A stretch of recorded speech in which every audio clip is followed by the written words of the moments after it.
토이케 유노스케 스님의 제목부터 너무나 멋진 글이 있어서 그걸 소개시켜 드리겠습니다. 그럼 시작하겠습니다.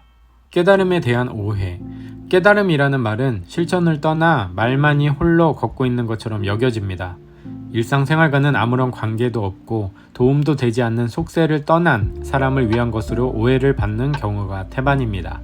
그러나 실제로는 깨달음만 얻으면 머릿속에서 이런저런 쓸데없는 생각을 하며 자기에게 얽매이는 일이 없어지기 때문에 일상생활이 엄청나게 행복해집니다. 결과적으로 타인과의 커뮤니케이션은 놀라울 정도로 원활해지고 눈에 보이는 것은 또렷해지고 귀에 들리는 것은 명확해지고 신체 감각은 예민해지고 먹을 때의 입맛도 한없이 깊어지고 또 평상심을 기반으로 한 흔들리지 않는 판단력은 투명할 정도로 맑아집니다. 한편 마음을 어둡게 하는 잡념인 번뇌 에너지에 방해를 받으면 마음의 기능이 저하되어서 이른바 스펙이 떨어집니다.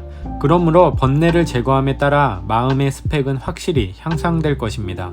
여러분께 깨달음을 목표로 하자라고까지 말씀드릴 생각은 없습니다만 3%라도 깨달음에 가까워지면 인간관계든 감각 능력이든 3%만큼은 향상될 것입니다.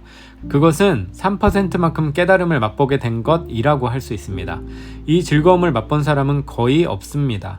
실제로 마음의 정화에 도전한 적이 없기 때문에 번뇌가 사라지면 인생이 심심해진다라는 식으로 체험한 적이 없는 경지에 대해 망상하며 물러나 버립니다. 그러한 마음의 함정에 빠지지 않고 번뇌의 때국물을 닦아 마음의 스펙을 높이는 지혜를 터득합시다. 이런 내용의 글이 되겠는데요. 제가 미국의 엄청난 스타와 어떤 일과 관련해서 개인적인 친분을 쌓게 돼서 오늘 관련된 주제에 대해서 이야기를 우연히 한 적이 있는데요. 대외적으로 알려진 이미지와 달리 마음 공부나 영성 쪽에 관심이 정말 많은 친구였고요. 그 부분이 일과 관련 없이 서로 마음속에 가지고 있는 관심사다 보니까 자연스럽게 그쪽 방향으로 이야기가 진행되면서 일을 놔두고서라도 친해지게 되었는데 그 친구가 이런 이야기를 한 적이 있어요. 자기는 깨달음에 대해서 궁금하고 깨달음을 얻고 싶은 마음이 있지만 지금 현재 누리고 있는 이런 명성이나 물질적인 풍요 같은 부분에서 깨달음을 얻은 이유와 깨달음을 얻기 전 현재의 상황이 너무나 다를 것 같아서 그게 두렵다. 자신이 깨달음을 얻게 되면 현재 물질과 관련해서 가지고 있는 자기의 철학이나 지금 누리고 있는 이런 풍요로운 생활에서 굉장히 동떨어져 버리고 그것들을 다 버리거나 놓아버릴 것 같다는 두려움이 마음 깊숙한 곳에 있어서 오히려 마음 공부를 하는데 방해가 된다고 하더라고요. 아마 비슷한 고민들을 하는 분들이 있을 것입니다. 하지만 이 부분에 있어서 저도 개인적인 의견은 가지고 있는데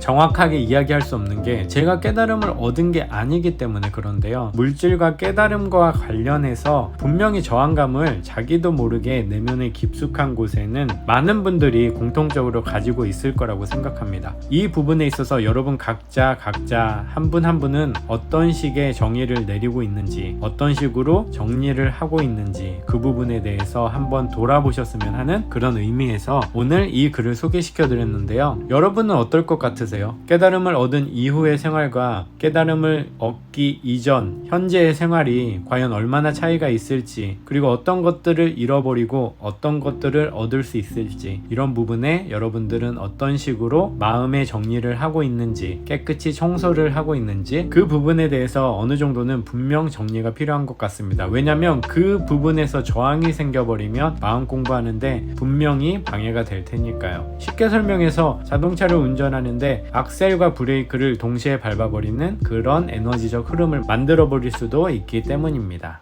오늘도 함께 해주셔서 감사합니다. Peace.